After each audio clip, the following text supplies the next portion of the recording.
So first I should say, welcome back to Howell Underground. And then I should say, welcome for the first time to Nontoxic Masculinity. Goodbye, Mr. Nice Guy. And I have some new visions and dreams for this new channel, because my old channel, there's no way they're ever going to monetize it. And the new channel, I'll never monetize it anyway, because then I'll always be feeling like I have to watch what I say. And I never fucking want to watch what I say, if you catch my drift. So I'll never say pardon my French on this channel. On my old channel, I scripted a lot of what I said, and on this channel, I'll script pretty much nothing. On the old channel, I would say things 5 times to make sure I said it right, and then I would keep the one, unless I forgot to delete it, I would keep the version that I wanted. This is a Food Lion facility in Virginia. It's not too far away from Richmond. It's south of Richmond. Anyway, as I was saying, I'm probably not going to edit this channel very much. And I'll probably leave when I'm driving some of the footage in just of me driving. And you can drive along with me and we won't have to talk about much. As far as your talking, it's on this channel. I want to make most of what I talk about be based on the comments I receive.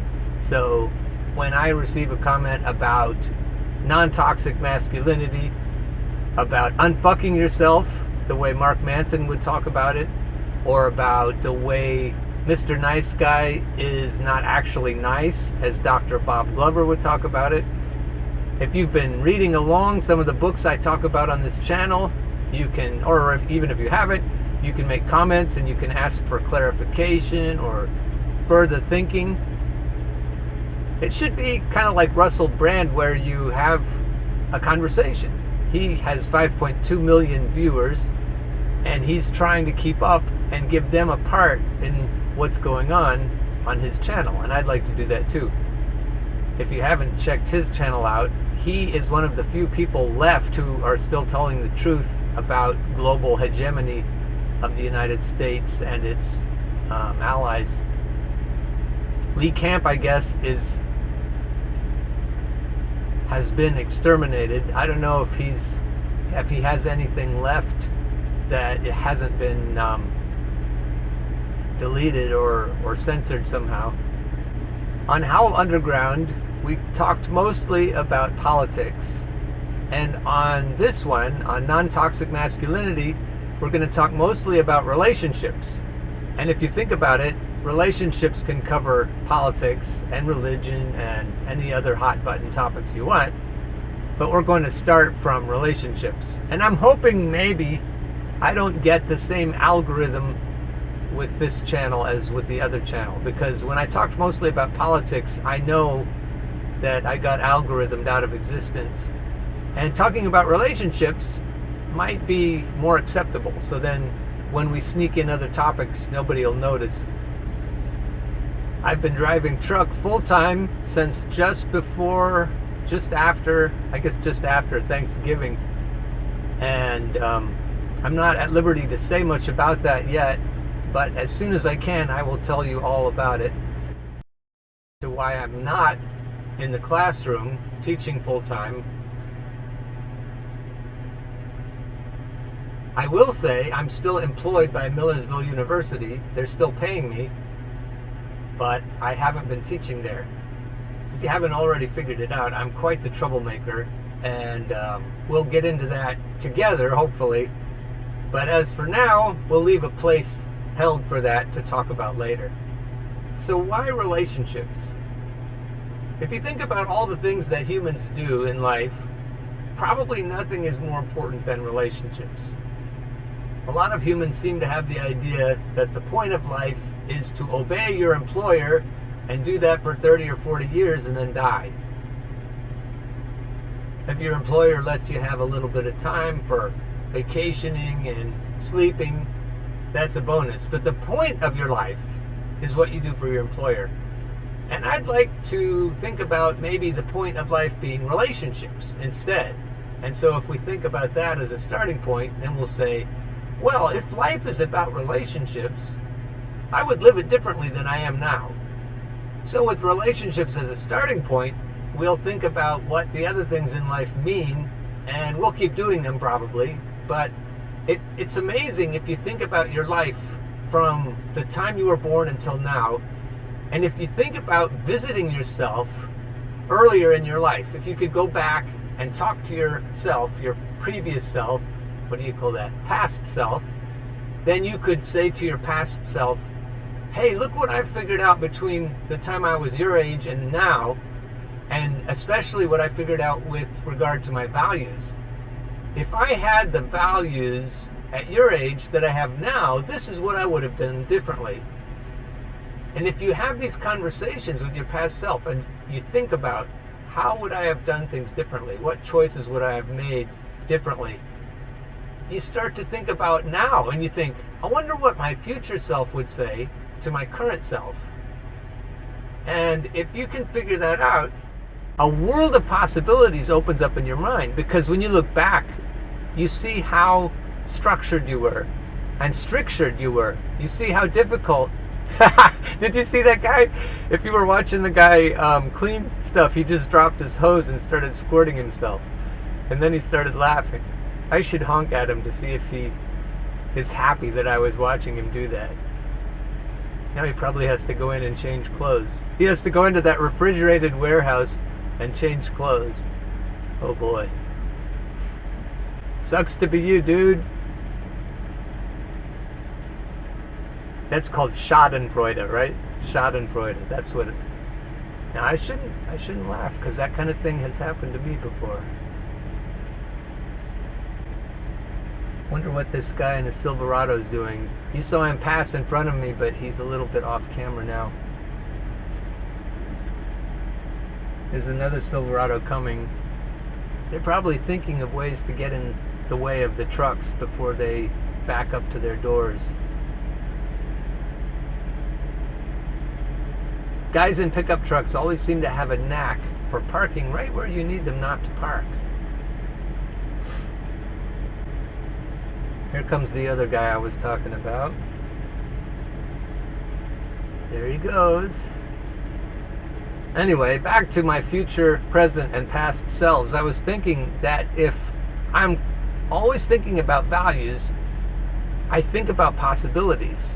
Because I think, well, I wouldn't have become a music professor if I could go back and talk to my pre-college self. I'd say, yes, go to college, maybe get the military to pay for it somehow, and don't get married, at least not right away, because I was only 20 when I got married, and the first time. And the other thing I would say is, to myself, I would say, don't be a music major, be an economics major. And you think, oh, if you think about being my student in the past 30 years, you'd say, you've never said anything like that. You've always said that helping people is the point of life. And everyone knows economics majors are selfish bastards. Well, I don't know if everyone knows that. I had that distinct impression, though, of my fellow classmates at Whitman College, where I used to go to college. So if I went to Whitman College, which is a Tony liberal arts, kind of the Princeton of the West, all the people that go to that school are, or not all of them, maybe 90% of them or more, are valedictorians from their high schools. Quite the place. And it's funny because the culture there kind of made fun of majors and kind of held up the people who went to the Peace Corps and then came back to school and finished, and people who became social workers and teachers. There was a teacher credential option in the music department, which I took because my grandpa told me I'd need something to do besides sing opera when I graduated. My first son Isaac was born when I was 21, so I was still in college when he was born. And I would go back and say, maybe I should wait on that kind of thing. And I'm sure Isaac would have shown up somehow. His soul seems very familiar. But it isn't what, the timing isn't what I would tell myself if I could go back. I'd say, you should wait, and you should not be a music major. Sorry, I was watching that guy back under a trailer. I just got an email from Turkey Hill Dairy. I work for Turkey Hill Dairy. Wonder what it says. If you have the shop's fuel fob, please give me a call. ASAP. Thanks. Nope, I don't have the shop's fuel fob. Fuel fob, fuel fob, fuel fob. That's a tongue twister. I will tell you all the other things I would tell my former selves, prior selves, past selves. See, if I were editing this, I'd go back and I'd say, I won't tell you all the things that I would tell my past selves, and you would think I just thought of that the first time. I think you're going to be able to tell that my brain is a little bit crusty when you see how slowly I think sometimes. But if we're going along watching the scenery, maybe it won't be so bad to listen to me think slowly instead of edited. But anyways, the reason for thinking about my past selves is because I want to be sure that I'm going forward, doing everything with all the possibilities not in plain sight, they're never in plain sight, but the possibilities are all on the table, they're all options. So if I could just do a different major, I could get married later, I could get in a different profession, I could still play the trombone and sing opera, but not necessarily as a living.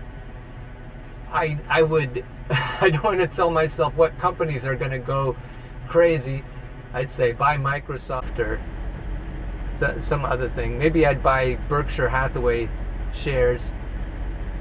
I don't know if that's fair. I don't know even if I'd want to do that. But I would probably buy real estate. That's probably vague enough that I wouldn't be cheating. I would log. I was a logger when I was a kid. I made a full wage in high school during the summer, and that helped me pay for school. But I went out to dinner a lot, and I bought a motorcycle and a rifle and all kinds of expensive brand new things. So instead, I would invest in real estate or Berkshire Hathaway stock or some other thing. I don't know how I would know to buy that without cheating, though. And then I would be financially independent, and then I would be able to make a YouTube channel if I wanted. I would probably be cheating if I told myself that there were such things as YouTube channels in the future, but it wouldn't matter. All I'd want to be able to do is what I want to do, include teaching if I wanted to teach. Because I have to say that teaching has become a very disreputable profession. I'm embarrassed to be part of it, especially higher education. And so I think I could have saved myself a lot of grief if I could go back and keep mum about what stocks to buy, but do say don't go into teaching. Figure out how to get financially viable without having to be anyone's employee and go from there.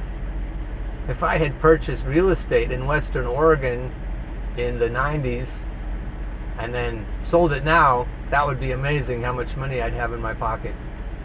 The governor of Oregon at that time said, don't Californicate Oregon, because a lot of the properties went up in value because Californians came up and snapped them up all the way up to Seattle. So all the way up the western corridor along the Willamette Valley, and then up from there were so many Californians buying properties, and it raised the prices a lot. That would be cheating if I knew that was going to happen. If you remember which governor said that, that would be fun. You could put that in the comments. You could probably Google it. I wouldn't Google it. I would use DuckDuckGo. But you could find out one way or another and figure out who said Californicate Oregon. Wonder if it was that same governor who had a picture of himself in a trench coat exposing himself to a naked statue in Portland, downtown Portland, Oregon. And the caption read, "Expose yourself to art." That went viral before we even had the internet. Another topic on this channel is going to be truck driving. So if you're interested in truck driving, you can ask questions about that. It won't be the main topic, but it'll come up as we go along. I have an interest in truck driving, not just because of truck driving, but because of the way that truck drivers can control the economy if they want to. Truck drivers and teachers, if they stuck together, could definitely shut things down in a hurry. And a few of our world leaders have been noticing that. One thing's for sure, they don't want us to notice that. But truck driving is interesting in and of itself, so that might be a good topic to at least distract ourselves with as we're going along. With regard to relationships, I've been exploring that as a teacher. I started a new course at Millersville University called Love Songs Through the Ages, which was originally going to be called Sex Positivity in Choral/Vocal Music, but the department didn't want it to be called that because they said we live in Amish Mennonite country and they wouldn't accept sex positivity as the name of a course. They also told me I wasn't qualified to teach such a course, so I went right to the teacher who teaches sex education, and she's observed my teaching before, and she said I was right on and encouraged me greatly. The idea that someone in the arts can teach something more in the social sciences is wonderful. Whitman College prepared me to think that way. You think about things from whatever perspective you have, and you apply whatever you know about life to any topic. Everyone's qualified, and if you don't know enough about a particular topic, if you're a smart feller, you can figure it out, as well as somebody who has a credential in that topic. And you might even, as an amateur, know more than the person who went to school specifically for that topic. And so I ended up knowing a lot about the way animals mate and the way animals relate to each other in terms of pair bonding, or in herds or flocks or tribes and villages and the whole thing. I've learned a lot about human behavior, and I've learned a lot about anthropology, and I've learned a lot about sociology and philosophy. And I'm an amateur in those areas because that wasn't my degree, but in some of those areas I'm pretty well versed. And I brought all those to bear in my teaching, Love Songs Through the Ages. And I'm speaking in past tense because I'll probably never be allowed in the classroom again. I'm too dangerous, apparently. But what I learned, I did a lot of reading, a lot of research about relationships and about sex and about all kinds of things as it relates to the way gender works and sex works. And it's really interesting from my perspective as a musician, because so many songs are about sex and love and romance. And over the years, my classes and my students and I have figured out that almost all the songs that call themselves love songs are about dysfunction and not about love. We've tried to figure out what love is, if it's anything, and we've tried to figure out what attachment is, and we've tried to figure out what passes for love in love songs. We've tried to figure out what it really is, as opposed to genuine love. We've figured out how different religions look at these ideas and the effects that religion has. Powerful influence on the way we think about sex and mating and love. And so that probably will be a major thrust. And the other idea is that nice guys and nice girls have a tendency to be inauthentic. And so as I've become more authentic over the years and caused more trouble and had more and more people polarized by the way I think about life and the way I express myself about life, I get more and more into the idea that we need to be authentic, that being authentic is more important than being acceptable. And so being polarizing to me is a good signal that you're authentic. You don't have to be in people's faces about it unless that's the real you. But even gentle souls who are authentic can be quite polarizing. And so that's a major idea that we'll talk about in this forum. Dr. Bob Glover has a lot to say about this in the book No More Mr. Nice Guy. And so I'll refer to what he says quite often. I'm not going to use snippets so much. I used to use lots of snippets from YouTube videos and then have commentary about those. What I'll probably do is, if I do anything with specific videos, is I'll just link to them. I'll just remember watching them and maybe tell you the actual name of the video in a title bar across the screen, and then let you know that I'll link to that. And if I forget to say that I've linked to it, you should still check the show notes and see if I've linked to it, because that was a thing I used to do with my other channel. Everything I would talk about, every reference I referenced, I would link to it, and then you could go back and watch it yourself or read it yourself.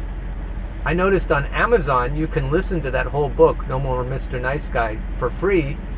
I listened to the whole book on YouTube, but then I noticed Bob took down the one I was watching, and it said he had a copyright claim. So I don't know if you can watch it on YouTube or hear it on YouTube, but I'm pretty sure you can download like a Kindle version from Amazon, and you can listen to the whole book for free, no investment. So I would recommend, if you want to keep up with the class assignments for this channel, that you do that. And also the book Unfuck Yourself. Can't remember who wrote that. Maybe I'll put that as a title and link to it. And I think it might have been inspired by The Subtle Art of Not Giving a Fuck by Mark Manson. And those are probably pillars of what the content will be for this channel as we explore relationships together.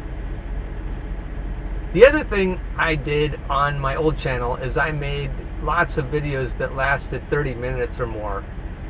So this one, I edit down shorter than that, even though I've been talking probably that long already. And when I get in the groove, I'll get kind of a feeling for how long it should be. And I'm thinking they'll be shorter than 30 minutes most of the time. If they're longer than 30 minutes, it'll probably be because the scenery was so beautiful and I'll just let you ride down the highway with me. And I'll probably say, okay, that ends the discussion part, so now we're just going to ride down the road together. And I might comment about things I see, but then you could exit early and not really miss any class assignments or important discussion topics. I think I'll end by saying that from the time I was in 3rd grade, I knew I wanted to be a teacher. And so I've always thought of myself as a teacher. And I haven't missed a first day of school in the beginning of the school year or after Christmas since 1967? 1967. Yeah, I think that was kindergarten. And so when I didn't go back to school after the break this time, it felt very strange. It was amazingly stress-free. Backing up to a dock in New York City is a lot less stressful in some ways than being a teacher. Different kinds of stress. So if I sound like a teacher, act like a teacher, think like a teacher, I'm still a teacher. So the topic I'll leave you with is, if I sound like a teacher on this channel, it's because it's not going to be easy to stop thinking of myself that way. So bear with me. And if you think of yourself as a student, as I do, then it won't bother you. I won't say the things that YouTubers typically say about subscribe and hit the bell and share this with your friends on social media and all that. But if you're watching this on my old channel, then I will say please come over to the new channel also, because I'll be putting them in both places for the foreseeable future. Other than that, that's all I got for you today. I don't know how often I'll be posting. I'm not going to do anything that feels like it's a big ordeal. I used to post every day. Here it is. Hello? Hey, once the driver door 21 pulls out, back into 21, make sure you disconnect, slide your tanks back, and your door's open. All right, thank you. Thank you. I'm in door 21.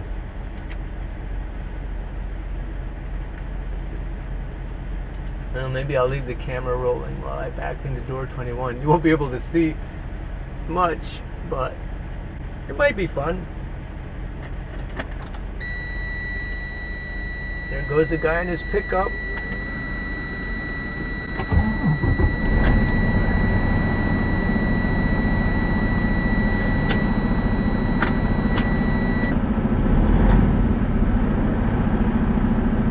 All right, here we go.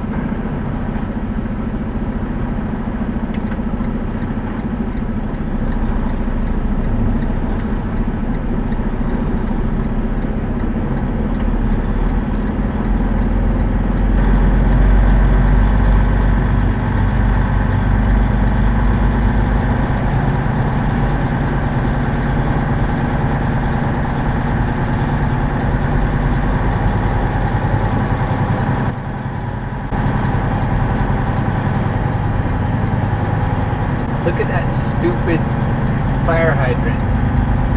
It's probably right in front of where I have to go. Almost. I guess that's not too bad.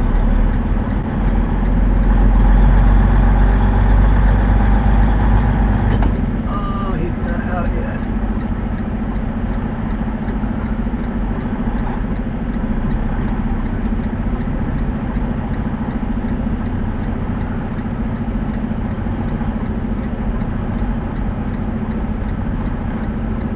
There he comes. You can't see him yet. But the guy who's driving truck 16 in door 21 is about to leave.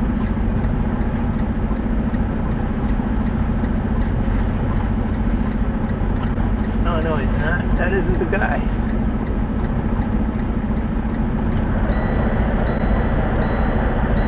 Oh, I know what I should do. I'm gonna pull up to make it easy.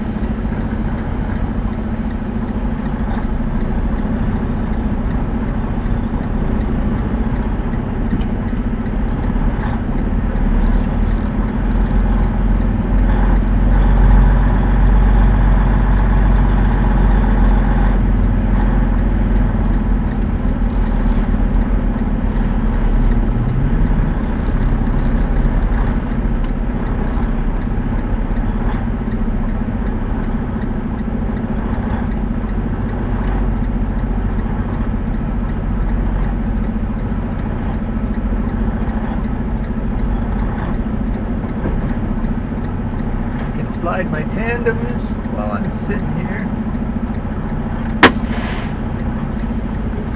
and be all ready to go. Oh, and open my doors, my barn doors.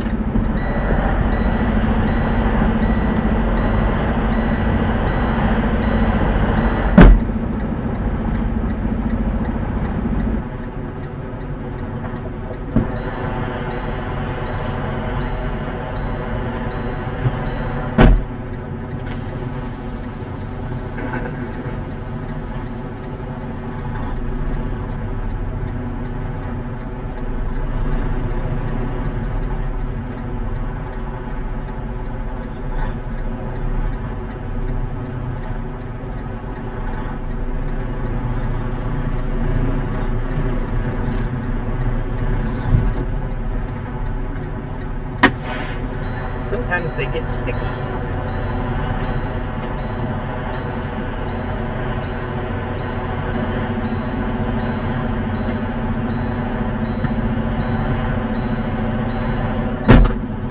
It just occurred to me that you might not know what it means to slide your tandems.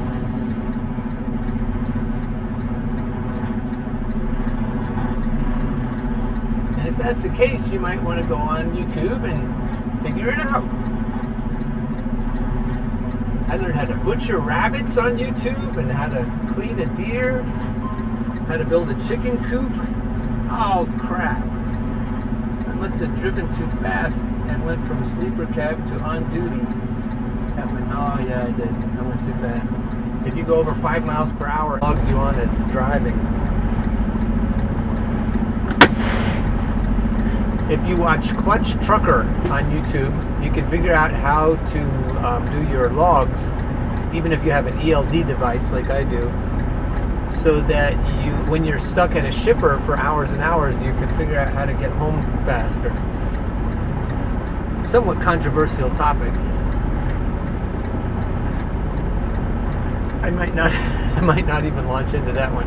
But if you have questions about it and you put those in the comments, I will entertain them.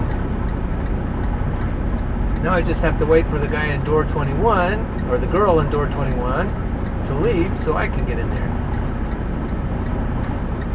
Oh, they already left. Let me hop out and make sure.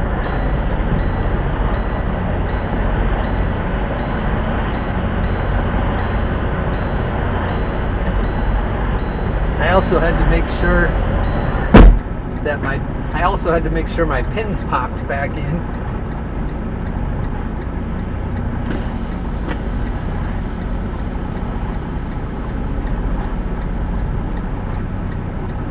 I wish you could see this better, but unlike David on mytruckingskills.com, who has a drone and everything, so you can see what's going on, I don't have that.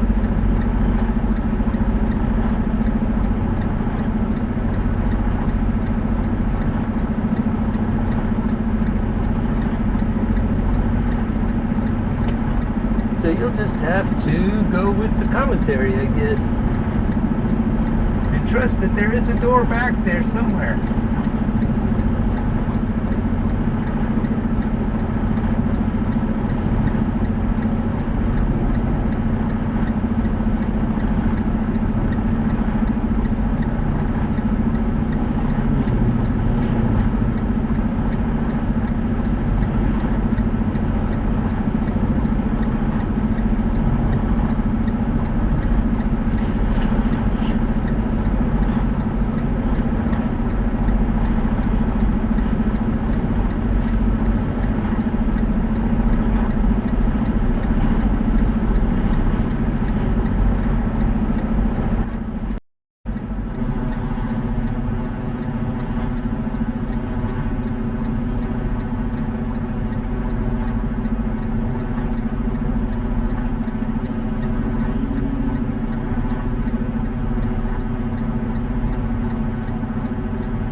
To see that from the front.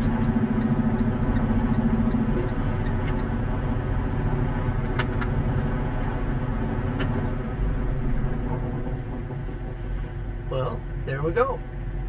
Still at Food Lion in Disputanta. What is it? Virginia. Disputanta, Virginia. Oh, if you ever want to make a "that's what she said" joke from anything I say, put those in the comments. I was thinking about, they're already unloading me. I'm supposed to disconnect from my trailer, so I should probably jump out and do that, and then encourage you about "that's what she said" jokes when I get back. I'm glad they're in a hurry to unload me. I might get home.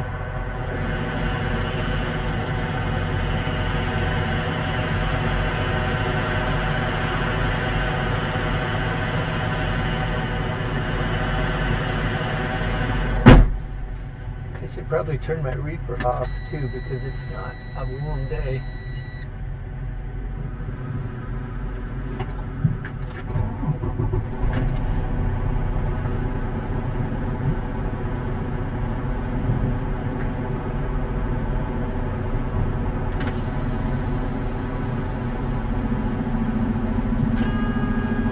That's the sound of the air being let out.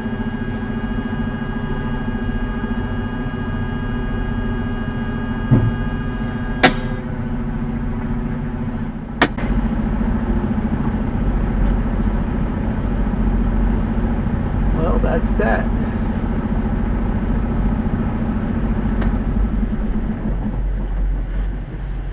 I guess they worried that I might pull away while their forklift is in the back. Stranger things have happened.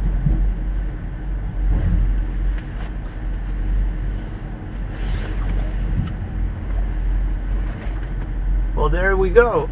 I guess we should call this our maiden voyage for No More Mr. Nice Guy inspired channel called Nontoxic Masculinity. Goodbye, Mr. Nice Guy. Hope to see you next time.